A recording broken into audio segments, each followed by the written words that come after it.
My name is Courtney. I go to Wayzata, and I am part of the Student Board of Directors for Special Olympics Minnesota. I'm Darian. I go to Blake, and I'm part of the Student Board of Directors. I'm Rylan. I go to Stillwater Area High School, and I'm part of the Student Board of Directors for Special Olympics Minnesota. I'm Jenna Perkins. I go to Orono, and I am a Student Board of Directors of Minnesota. Yes. Okay. Okay. Yep. Inside inclusion. Okay, Rylan, you can start the conversation. What team or clubs are you a part of, and how do you work together? I'm a team manager for adapted sports. At my school, we have soccer, floor hockey, and softball. And we work together by just really cheering each other on. We have players that are really confident in how they play, and then we have players that aren't very confident. And we just help each other out by trying to make everyone feel included and everyone feel like they're doing a good job. Is anyone else a manager of a team? Yeah. I am the manager for Orono Women's Soccer. What's that like? It's a lot of fun. I got to do stats. Very cool.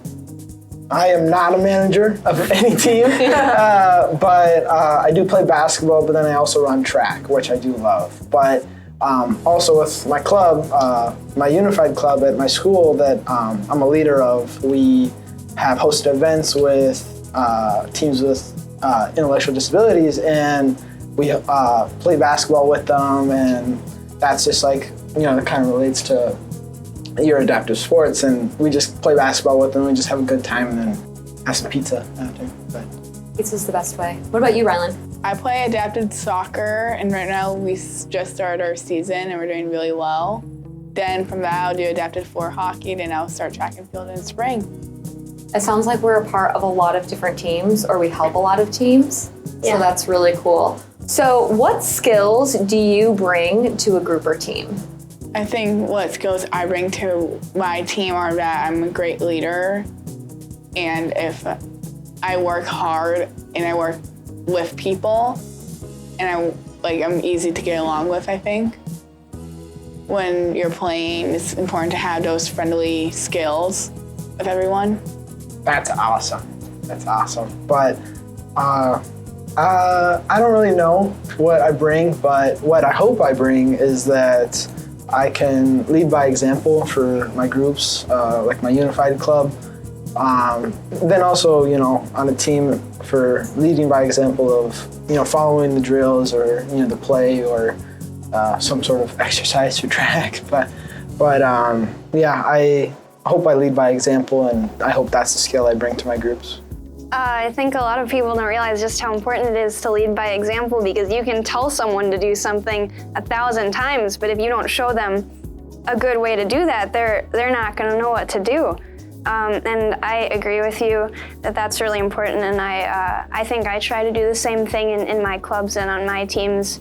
And then also, like you said, just being really friendly and really energetic and happy, and like you really want to be there, that just encourages everyone else to try and have a good time, even if they're nervous or even if it's an unfamiliar situation. I think that's a really good attitude too. Yeah, I agree with you on that, 100%. What do you think, Jenna? It's a lot of fun. I work very, very hard. So being a hard worker. Yeah. Yeah. And being a good leader. There we go. Do any of these skills that you just mentioned, we talked a lot about sports teams, which is amazing, but do you bring them to any other teams? Like, for example, would you consider the Student Board of Directors a team? Definitely. Yeah. Yes. Do you think you still 100% have yes. those skills there? Yes. Oh, yeah. Yes. Yeah. How does leadership and having fun apply to that team? I think just using your voice during group chats, or if you're talking in your small groups with the student board, you're being a leader by speaking up and giving your opinion and just having fun with it. Yeah, I completely agree. And the nice thing is with our team, the student board, it's made up of leaders.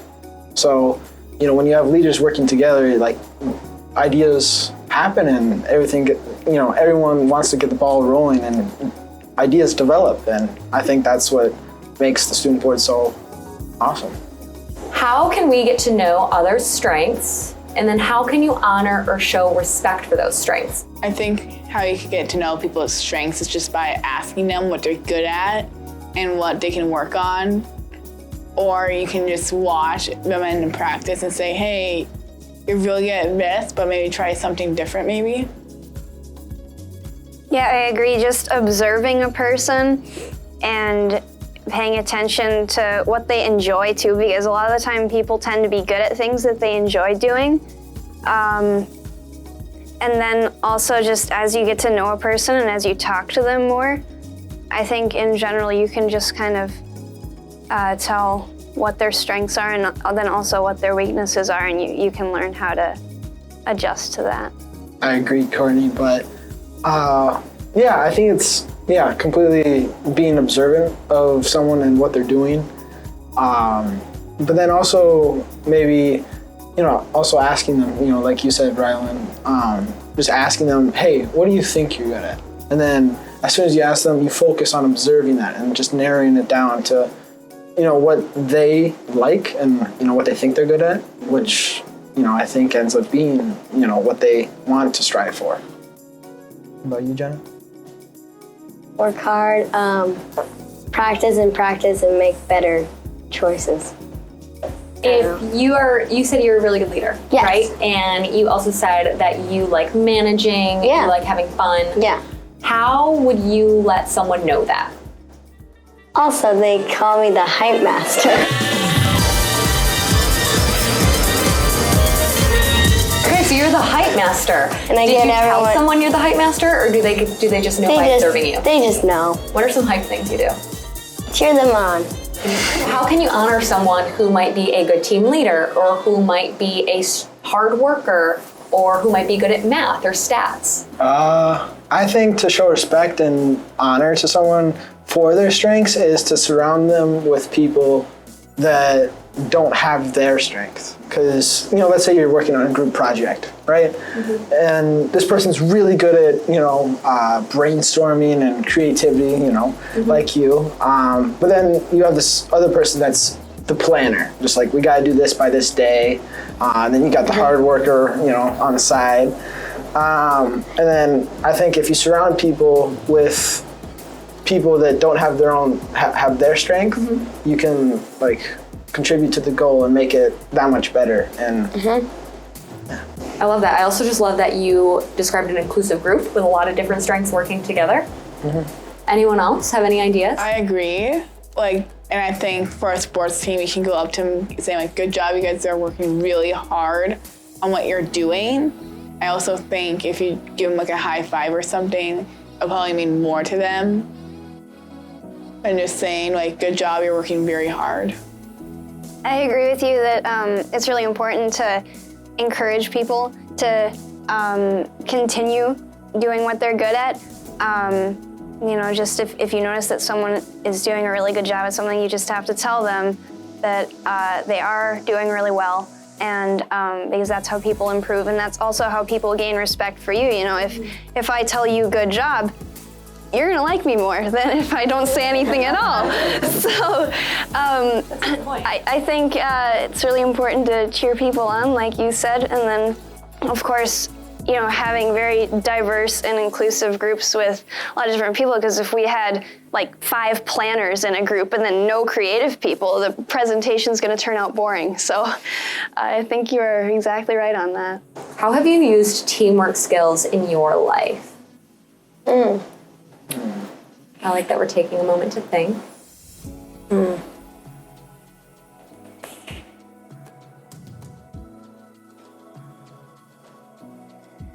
I know I use my leadership skills every day in the classroom by just asking questions that someone else probably has a question for, and they're just too afraid to ask it.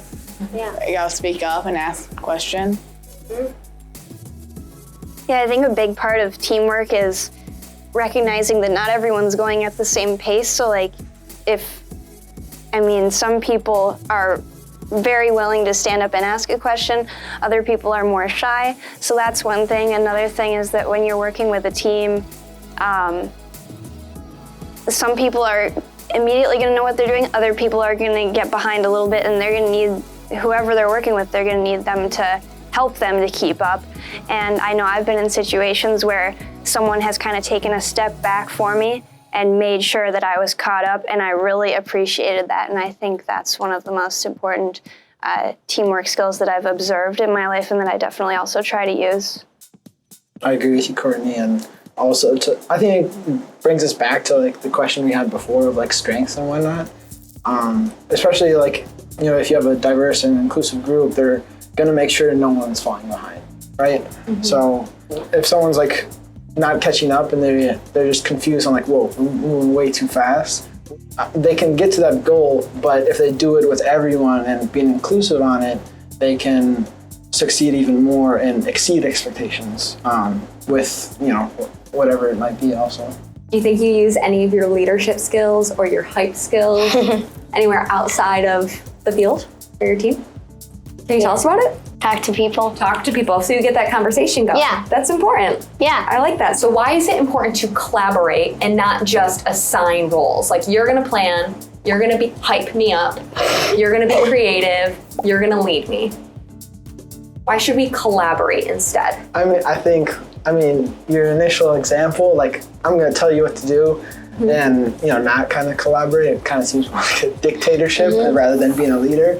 Just, you know, to put it, you know, kind of bluntly, like, oh, I'm gonna tell you what to do, and you're gonna, you know, follow everything. Like, okay, but you're gonna get your own ideas, and you're only gonna like your own ideas instead of collaborate and understand that your ideas might be okay, but then this person's is great, or, you know.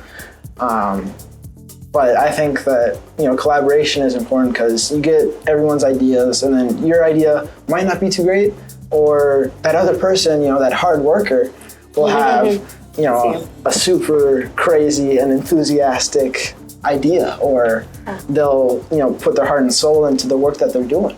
Yeah. I don't agree 100% with that because I get where you're getting it from.